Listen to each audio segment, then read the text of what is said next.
రోజు రోజుకి గోల్డ్ రేట్లు పెరుగుతున్నాయి. తాకట్లో ఉన్న బంగారానికి వడ్డీలు పెరుగుతున్నాయని టెన్షన్ పడుతున్నారా? కొమ్మూరి గోల్డ్ వచ్చాక ఆ టెన్షనే పోయింది. కొమ్మూరి గోల్డ్. సో ఎగ్జాక్ట్ గా ఎక్కడైతే క్రైమ్ జరిగిందో, హత్య జరిగిందో, ముగ్గురిని హత్య చేశాడో రాజ్ కుమార్, సో వాళ్ళ ఇంటి పక్కనే ఉన్న ఆ, కొంతమంది ఇక్కడ ఉన్నారు స్థానికులు. అంటే మీరు చుట్టాలు అవుతారమ్మా?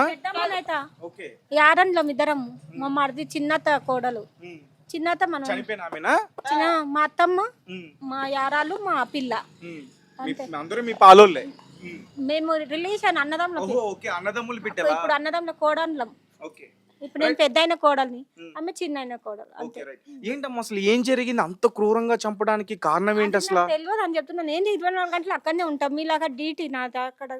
డ్యూటీ చేసుకుంటూ ఉంటాను. నేను మా యారాలు డ్యూటీకి వెళ్తాను, నేను డ్యూటీ. ఇంకో ఆమె ఉంది, ఆమె ఇట్లా హైకోర్టులో హైదరాబాద్ లో చేశారు. ఓకే. నేను ఇక్కడ కేజీబీ కస్తూర్బాల గీడ ఇంటర్ వరకు ఉంది, అక్కడ చేసా. ఓకే. పొద్దుగాల 6 గంటలకు పోతాము, మధ్యాహ్నం ఇట్లా వచ్చి స్నానం చేసుకొని మళ్ళీ వెళ్ళిపోతాం ఫ్రెష్ అయ్యి. ఇక ఏం చూస్తాం చెప్పు. కనీసం నైట్ మీకు అరుపులు గానీ, కేకలు గానీ, చప్పుడు గానీ వినిపించలే. నాకైతే వినిపించలేదు. ఇక్కడే ఉన్నారు నైట్? అక్కడనే మంచం గీడ గీడ వండుకున్నాము. మా ఆయన అక్కడ అనుకున్నా, నేను అనుకున్నా బాబు మంచం మీద వండిండు. మా బాబు మా ఆయన లేచిన దాకా నాకు నిద్రనే మేలుకైతే లేదు.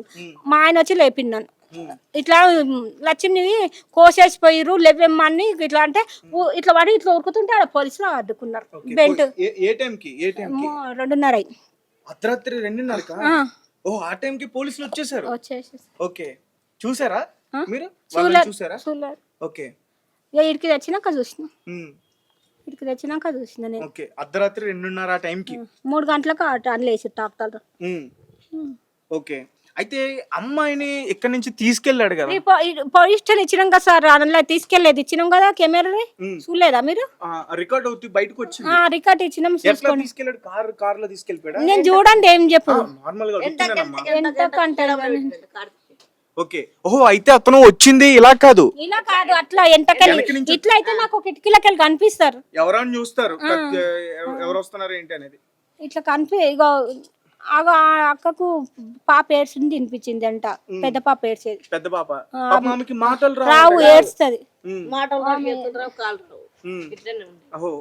వికలాంగుల ఆమె. ఓకే.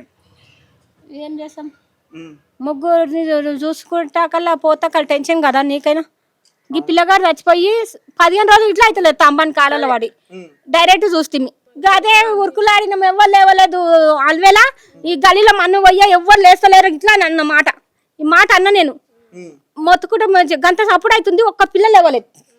చెప్తున్నా కదా లేవలేదు. మేము ఎవరు మా యారాలు, నేను ఇక ఈమెనే ఉన్నాం. ఓకే. అమ్మా ఒక విషయం చెప్పండి, అసలు ఏంటి ఇంతకు ముందు అంటే రాజ్ కుమార్ ఎక్కడే ఉండేవాడు కదా? అవును, ఉండే. ఏంటి అప్పుడు గొడవలు ఏంటి? అమ్మాయిని ఇబ్బంది పెట్టేవాడా? అదంతా నాకు తెలియదు సార్. ఇక మా మరిది చచ్చిపోయింది, మాట్లాడతలే మా అబ్బాయి. మీకు మాటలేవా? మాటలు లేవు. మా అత్తమ్మలతో మాకు ఉంటాయి. ఈ మధ్యలో ఆ బాబు రాజ్ కుమార్ తోటి మాటలు లేవు మాకు. మా మరిది మీ ఫ్యామిలీ వాళ్ళేనా వాళ్ళు కూడా? ఓకే. ఇప్పుడు ఆయన బార్గన్ చంపేసిండా, ఆ పిల్లని ప్రేమించి పెళ్లి చేసుకొని డైరెక్ట్ ఇంట్లోకి తెచ్చిండు. 7 సంవత్సరాల క్రితం చేసుకుండు. ఇంట్లోనే చదివిండు 10th వరకు ఈ భాష హాస్టల్ ఆడు ఇంట్లోనే చదివిండు. ఓకే. ఏంటంటే అమ్మాయిని ఇబ్బంది పెట్టి గతంలో వేధించాడు. దాని తర్వాత ఏప్రిల్ నెలలా ఎగ్జామ్ ఉంటది కదా ఫస్ట్ ఇయర్. ఎగ్జామ్ రాయనికే పోయినప్పుడు ఇబ్బంది పెట్టిండు. మా యారాలు కేసు పెట్టింది. అప్పుడు కేసు పెడితే జైల్లో 2-3 రోజులు ఉంచుకురో ఎన్ని రోజులు ఉంచుకురో తెలియదు. ఇట్లా ఏది మళ్ళీ ఎస్ఐని అడిగే కాలేజీకి పంపించారు. మరి వాళ్ళు తీసుకోవాలి కదా, చూసుకోవాలి కదా. నేను లేచే వరకు అయితే గట్లా జరిగింది.